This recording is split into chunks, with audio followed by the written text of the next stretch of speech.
എല്ലാവർക്കും നമസ്കാരം. ഇന്ന് ഞാനൊരു ഹെൽത്ത് ടിപ്പായിട്ടാണ് വന്നേക്കണത്. അതായത് നമുക്ക് എല്ലാവർക്കും ഉള്ളൊരു ബുദ്ധിമുട്ടാണ് നമുക്കൊരു നെഞ്ചിരിച്ചിൽ അല്ലെങ്കിൽ പുളിച്ച് തേട്ടൽ, അതുപോലത്തെ ഗ്യാസിൻ്റെ ബുദ്ധിമുട്ടുകൾ. നമുക്ക് യാത്ര ചെയ്യുമ്പോഴൊക്കെ പലർക്കും ഒരു ഗ്യാസ്ട്രൈറ്റിസ് പോലെ, അതായത് നമുക്ക് ഒരു വയറ് സ്തംഭിച്ചിരിക്കുന്ന അവസ്ഥ, അല്ലെങ്കിൽ നമുക്ക് കഴിച്ച ഭക്ഷണം തേട്ടി വരാം, അങ്ങനത്തെ ഒരു അവസ്ഥ. അങ്ങനെയൊക്കെ പല ബുദ്ധിമുട്ടുകളായിട്ട് നമുക്ക് എപ്പോഴും ഗ്യാസിൻ്റെ ബുദ്ധിമുട്ടെന്ന് പറഞ്ഞാൽ എല്ലാവരെ സംബന്ധിച്ചും ഇടയ്ക്കിടയ്ക്ക് വരുന്ന ഒരു സംഭവമാണ്. നമുക്കൊന്നും കഴിക്കാൻ പറ്റാത്ത ഒരു അവസ്ഥ, അതായത് ഒന്നും കഴിക്കാൻ തോന്നാത്ത വയറ് സ്തംഭിച്ചിരിക്കുക, അല്ലെങ്കിൽ കഴിച്ച് കഴിഞ്ഞിട്ട് നമുക്കൊരു ബുദ്ധിമുട്ട്, വയറൊക്കെ നിറഞ്ഞിരിക്കുമ്പോൾ നമുക്കൊരു ബുദ്ധിമുട്ട് ഉണ്ടാവാം. അങ്ങനെയൊക്കെയുള്ള സിറ്റുവേഷൻസിൽ ഏറ്റവും ബെസ്റ്റ് ആയിട്ടുള്ള ഒരു മരുന്നിനെ പറ്റിയിട്ടാണ്, ഒരു ആയുർവേദ ഒറ്റമൂലിയെ പറ്റിയിട്ടാണ് ഞാനിന്ന് സംസാരിക്കാൻ പോകുന്നത്. അതിൻ്റെ പേരെന്ന് പറഞ്ഞാൽ അയമോദക സത്ത് എന്നുമാണ് അതിൻ്റെ പേര്. അതായത് നമുക്ക് ഇന്ന് എല്ലാ ആയുർവേദ കടകളിലും സുലഭമായിട്ട് കിട്ടണ ഒരു സംഭവമാണ് അയമോദക സത്ത്. നമ്മൾ ബസ്സിലൊക്കെ യാത്ര ചെയ്യുമ്പോൾ അയമോദക സത്ത് വേണോ, ആ ഗുളിക വേണോ എന്ന് ചോദിച്ചിട്ട് നമുക്ക് ആൾക്കാർ വരാറുണ്ട്. അപ്പം നമ്മൾ വിചാരിക്കും അത് വലിയ കാര്യമില്ല, നമുക്ക് അത്ര വലിയ ഉപകാരമില്ല എന്ന് വിചാരിച്ചിട്ട് നമ്മളതിനെ തള്ളിക്കളയും. പക്ഷേ അങ്ങനെയല്ല, അത് ഏറ്റവും ബെസ്റ്റാണ്. നമുക്കത് യൂസ് ചെയ്ത് കഴിഞ്ഞാൽ പിന്നെ നമുക്ക് അതിൻ്റെ ഉപകാരങ്ങളും ഏറ്റവും ബെസ്റ്റായിട്ട് നമുക്ക് മനസ്സിലാവും. ഒരു ദിവസമെങ്കിലും നിങ്ങൾ യൂസ് ചെയ്ത് നോക്കുമ്പോൾ നമുക്ക് മനസ്സിലാവും അത് നമ്മുടെ കയ്യിൽ എപ്പോഴും വയ്ക്കേണ്ട ഒരു സംഭവമാണ്. അതുമാത്രമല്ല, അതിൻ്റെ വേറൊരു ഗുണം എന്ന് പറഞ്ഞു കഴിഞ്ഞാൽ കുട്ടികൾക്കും മുതിർന്നവർക്കും ഉണ്ടാവണ വിരശല്യം, അതിനും ഈ അയമോദക ഗുളിക ഏറ്റവും ബെസ്റ്റാണ്. നമുക്കിപ്പോൾ ഈ ഭക്ഷണമൊക്കെ നന്നായി കഴിച്ച് കഴിഞ്ഞിട്ടൊരു വയറ് നിറഞ്ഞിട്ടൊരു ബുദ്ധിമുട്ടുണ്ടാവില്ലേ, അപ്പം അങ്ങനെയുള്ളപ്പോഴും നമ്മളൊരു 4 അയമോദക സത്ത് ഗുളിക വായലിട്ട് അലിയിച്ച് കഴിച്ച് കഴിയുമ്പോൾ തന്നെ ഓൺ ദ സ്പോട്ട് നമുക്ക് ആ ബുദ്ധിമുട്ടൊക്കെ മാറിയിട്ട് നമ്മൾ ഓക്കെ ആവണം നമുക്ക് ഫീൽ ചെയ്യാൻ സാധിക്കും. അത് നിങ്ങൾ ഒരു ചെറിയ ഒരു 10-20 രൂപയുടെയൊക്കെ ബോട്ടിലുണ്ട്, അതൊക്കെ വാങ്ങിയിട്ട് നിങ്ങൾ യൂസ് ചെയ്ത് നോക്കുമ്പോൾ മനസ്സിലാവും അത് നമ്മുടെ കയ്യിൽ വെക്കേണ്ട സംഭവമാണ്. അതല്ല അതിൻ്റെ പ്രത്യേകത, അത് ക്വിക്ക് ആക്ഷനാണ്. നമ്മൾ എപ്പോൾ ആ ബുദ്ധിമുട്ട് തോന്നിയിട്ട് 4 ഗുളിക വായിലിട്ടാലും അത് ഓൺ ദ സ്പോട്ടിൽ അത് മാറും. പിന്നെ അതുപോലെ തന്നെ എനിക്ക് രണ്ടാമത് പറയാറുള്ളത് പെരിഞ്ജീരകമാണ്. പെരിഞ്ജീരകവും നമുക്ക് ഗ്യാസിൻ്റെ പുളിച്ചുതേട്ടലിൻ്റെ ബുദ്ധിമുട്ടൊന്നും ഇല്ലാണ്ട് നമുക്ക് രക്ഷ നേടണ ഒരു മരുന്ന് തന്നെയാണ് പെരിഞ്ജീരകം. ഒരു ഇത്തിരിട്ട് കടിച്ചിറക്കി കഴിഞ്ഞാൽ അത് വളരെ നല്ലതാണ്.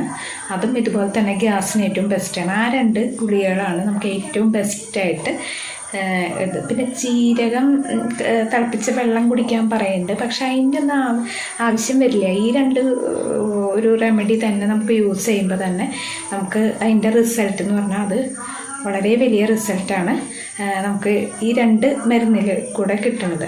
അതിൽ ഏറ്റവും ബെസ്റ്റായിട്ട് ഞാൻ പറയുന്നത് എപ്പോഴും അയമോദക സത്ത് ഗുളികയാണ്.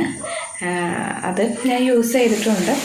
അപ്പം അത് നമുക്ക് ഏറ്റവും ബെസ്റ്റാണ്, നമ്മുടെ കയ്യിൽ എപ്പോഴും വെക്കേണ്ട ഒരു ഗുളിക തന്നെയാണ് അയമോദക സത്ത് ഗുളിക. അതുപോലെ തന്നെ ഈ ഗ്യാസും പുളിച്ചുതേട്ടലൊക്കെ ഉണ്ടാവാനായിട്ട് കാരണമാവണ ഭക്ഷ്യവസ്തുക്കൾ നമ്മൾ ഒഴിവാക്കുന്നത് ഏറ്റവും നല്ല കാര്യമാണ്. നമ്മൾ കുട്ടികൾക്കൊക്കെ പാല് കൊടുക്കുന്നത് നല്ലതാണെന്ന് പറയും. അവർക്ക് അത് വിഘടിപ്പിക്കാനുള്ള എൻസൈംസ് അവരുടെ ശരീരത്തിൽ പ്രൊഡ്യൂസ് ചെയ്യുന്നുണ്ട്. പക്ഷെ നമ്മളൊരു 12 വയസ്സിന് മേലെ ഒക്കെ ആവുമ്പോൾ നമുക്ക് ആ എൻസൈം പ്രൊഡക്ഷൻ കുറയും. അതുകൊണ്ട് തന്നെ നമ്മൾ മുതിർന്നവർ പാലും പാലുൽപ്പന്നങ്ങളും കുടിക്കുന്നത് ഒഴിവാക്കുകയാണ് ഏറ്റവും ബെസ്റ്റ്. കാരണം അത് ദഹിപ്പിക്കാണ്ട്, നമ്മളിപ്പോൾ എന്തിൻ്റെങ്കിലും മുകളിൽ കൂടെയോ അല്ലെങ്കിലോ കുടിച്ചു കഴിഞ്ഞാൽ ദഹിപ്പിക്കാണ്ട് അത് പുളിച്ചുതേട്ടലിന് കാരണമാക്കും.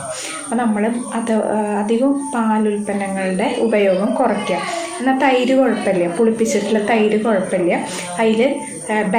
അതിലത്തെ ബാക്ടീരിയ നമ്മുടെ ദഹന പ്രക്രിയയെ ത്വരിതപ്പെടുത്തേ ചെയ്യുള്ളൂ. പക്ഷെ അങ്ങനെയല്ല പാലെന്ന് പറഞ്ഞാൽ അത് വിഘടിക്കാണ്ട് കുറേ നേരം അത് നമ്മുടെ വയറിനും അസ്വസ്ഥത ഉണ്ടാക്കും. നമ്മുടെ വയറ് സ്തംഭിക്കുക, പുളിച്ചുതേട്ട, അങ്ങനെ നമുക്ക് വല്ലാത്തൊരു ബുദ്ധിമുട്ടുണ്ടാക്കും.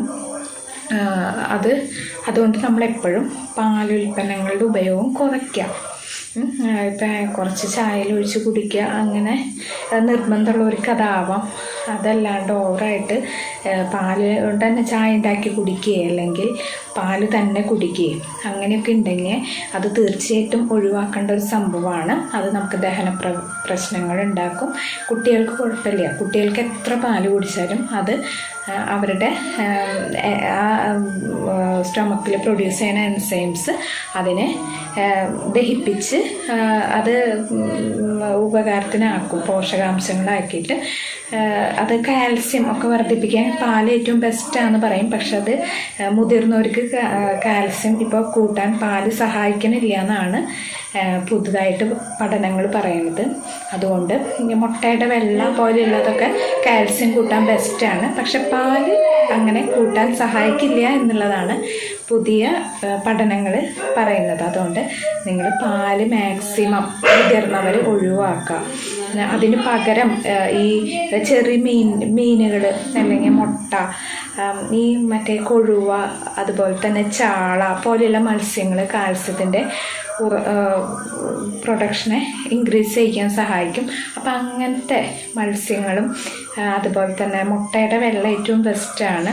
അപ്പം അങ്ങനത്തെ സംഭവങ്ങളെ കൊണ്ട് നിങ്ങൾ കാൽസ്യം ഇൻക്രീസ് ചെയ്യാൻ നോക്കുക. അതുപോലെ തന്നെ ചീര ഉണ്ടല്ലോ, ചീര, കൊഴുപ്പ ചീര എന്നൊക്കെ പറയും. അപ്പോൾ ആ ചീര നമ്മൾ ഒന്ന് വാട്ടിയിട്ട് കഴിക്കുക, അല്ലെങ്കിൽ ചീര കറിയായിട്ട് കഴിച്ചാലും മതി. അത് വിറ്റാമിൻ എയുടെ പ്രൊഡക്ഷൻ ഇൻക്രീസ് ചെയ്യിക്കും. അതുപോലെ തന്നെ കാൽസ്യത്തിൻ്റെ പ്രൊഡക്ഷനും കൂടുതൽ പ്രൊഡ്യൂസ് ചെയ്യാൻ സഹായിക്കുന്നതാണ്. അപ്പോൾ നിങ്ങൾ പച്ചക്കറിയിൽ കൊഴുപ്പച്ചീര അല്ലെങ്കിൽ സാധാ ചീര, മുരിങ്ങയില പോലുള്ള സംഭവങ്ങൾ കൂടുതൽ യൂസ് ചെയ്യാൻ നോക്കാം. നോണായിട്ട് പറയുകയാണെങ്കിൽ ചെറു മത്സ്യങ്ങൾ, വെജിറ്റേറിയൻ അല്ലാത്തവർ ചെറു മത്സ്യങ്ങൾ, അതുപോലെ തന്നെ മുട്ടയുടെ വെള്ള, അതൊക്കെ കൂടുതൽ യൂസ് ചെയ്യുക. അപ്പോൾ നിങ്ങൾക്ക് പെട്ടെന്ന് കാൽസ്യം കൂട്ടാനായിട്ട് അത് സഹായിക്കുന്നതാണ്. അധികം നമ്മൾ പാലിൻ്റെ പ്രൊഡക്ട്സ് ഉപയോഗിക്കാൻ ഉപയോഗം കുറയ്ക്കുക. അതാണ് നിങ്ങൾക്ക് സ്റ്റൊമക്കിനും നിങ്ങളുടെ ആരോഗ്യത്തിന്, അതായത് നമ്മൾ എന്ത് കഴിച്ചിട്ടും കാര്യമില്ല. നമ്മൾ ഈ എന്താ പറയുക, അതിങ്ങനെ പുളിച്ച് തേട്ടുക, വയറിന് അസ്വസ്ഥത ഉണ്ടാവുക, അതൊക്കെ ഉണ്ടാവുകയാണെങ്കിൽ നമ്മൾ എന്ത് കഴിച്ചിട്ടും കാര്യമില്ലല്ലോ. അപ്പോൾ ഇങ്ങനത്തെ ഹെൽത്തി ആയിട്ടുള്ള ഫുഡ് കഴിക്കുക. അതിൽ പാല് അത്ര ഹെൽത്തി ആയ ഫുഡായിട്ട് നിങ്ങൾ കണക്കാക്കാണ്ട് അതിൻ്റെ ഉപയോഗം കുറയ്ക്കുക. പിന്നെ പഞ്ചസാരയില്ലേ, സോൾട്ടിൻ്റെ ഉപയോഗങ്ങൾ മെയിനായിട്ട് പഞ്ചസാരയാണ്. അത് നമ്മുടെ എല്ലിൻ്റെ ഹെൽത്തിനെ ദോഷമായിട്ട് ബാധിക്കും. എല്ല് പൊടിയാൻ സഹായിക്കണ ഏറ്റവും ബെസ്റ്റ് സാധനമാണ് പഞ്ചസാര.